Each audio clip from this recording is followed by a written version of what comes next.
काय करू मन अनावर. हे मन अनावर आहे. अनावर म्हणजे अन्नावर नाही. अनावर म्हणजे ते न आवरणार आहे.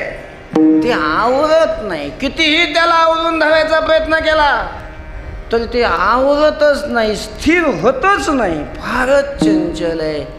आणि हे मन चंचल आहे. अर्जुनासारख्याने म्हणावं, चंचलम हि मन कृष्ण प्रमाथी बलवदृढम.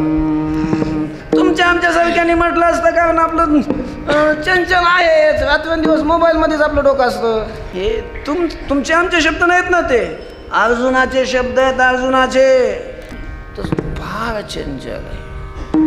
ते स्थिर होतच नाही. आणि जोपर्यंत आपलं मन चित्तदेवाच्या चरणाजवळ स्थिर होत नाही तोपर्यंत आपल्या दुःखाचा नाश शक्य नाही.